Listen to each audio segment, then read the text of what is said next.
Kerala Congress M ചെയർമാനും മന്ത്രിയുമായ K M. മാണിയുടെ 93-ാം ജന്മദിനം കാരുണ്യദിനമായി ആചരിക്കുന്നതിന്റെ ഭാഗമായി കേരള കോൺഗ്രസ് എം മറ്റത്തൂർ മണ്ഡലം കമ്മിറ്റിയുടെ ആഭിമുഖ്യത്തിൽ തപസ്യ സൈക്കോ സോഷ്യൽ റിഹാബിലിറ്റേഷൻ സെന്ററിൽ അനുസ്മരണ യോഗം നടത്തി.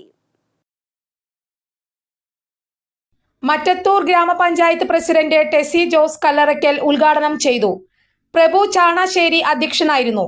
ബേബി മാത്യു കാവുങ്കൽ മുഖ്യപ്രഭാഷണം നടത്തി.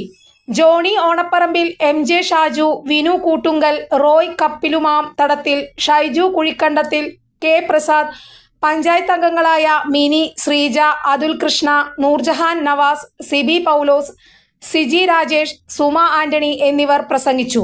തുടർന്ന് കലാപരിപാടികളും സ്നേഹവിരുന്നും ഉണ്ടായിരുന്നു. നമസ്കാരം. ഇന്ന് കെ.എം. മാണി സാറിൻ്റെ ജന്മദിനം. അത് നമ്മൾ കാരുണ്യ ദിനമായിട്ട് ആചരിക്കുകയാണ്. ഇതിനായിട്ട് ഞങ്ങളെ ക്ഷണിച്ച കേരള കോൺഗ്രസിൻ്റെ എല്ലാ സംഘാടകർക്കും ഞങ്ങൾ ആദ്യം തന്നെ നന്ദി പറയുകയാണ്. ഇവിടെ വന്ന് ഇവരെ കാണാനും ഇവരോടൊപ്പം ഇരുന്ന് ഭക്ഷണം കഴിക്കാനും ഞങ്ങളെ ക്ഷണിച്ചു.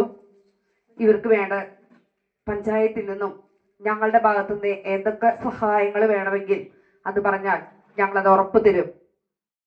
എന്തെല്ലാം വകുപ്പുകൾ ഏതെല്ലാം കാര്യങ്ങൾ കിട്ടിയാലും അതെല്ലാം ജനങ്ങൾക്ക് എങ്ങനെയൊക്കെ ചെയ്തു കൊടുക്കാം എന്ന് കാട്ടിത്തന്ന ജനകീയനായ നേതാവ് ശ്രീ കെ.എം. മാണി സാറ് ധനകാര്യ വകുപ്പ് കിട്ടിയപ്പോൾ ജനങ്ങൾക്ക് എങ്ങനെ എന്തെല്ലാം ആനുകൂല്യങ്ങൾ ചെയ്തു കൊടുക്കാമെന്ന് കാണിച്ചതുപോലെ തന്നെ അദ്ദേഹത്തിൻ്റെ പ്രവർത്തനങ്ങൾ സഹികെട്ടപ്പോൾ അന്നത്തെ മുഖ്യമന്ത്രി ഭരണമാറ്റത്തിന് പ്രതിച്ഛായ നന്നാക്കാൻ വേണ്ടി അദ്ദേഹത്തെ ധനകാര്യ വകുപ്പിൽ നിന്ന് ജലസേചന വകുപ്പിലേക്ക്, അന്ന് ജല വകുപ്പായിരുന്നു, ആ മലിന വകുപ്പിലേക്ക് മാറ്റിയപ്പോൾ എങ്ങനെയാണ് ജലസേചനം ജനങ്ങൾക്ക് ഉപകാരപ്രദമാക്കാമെന്ന് കാട്ടിക്കൊണ്ട് സാമൂഹിക ജലസേചന പദ്ധതി കേരളത്തിലെ 1000-ഓളം പഞ്ചായത്തുകളിൽ 1000-ഓളം സ്കീമുകൾ നടത്തിക്കൊണ്ട് കൃഷിക്കാർക്ക് അത്താണിയായി മാറി.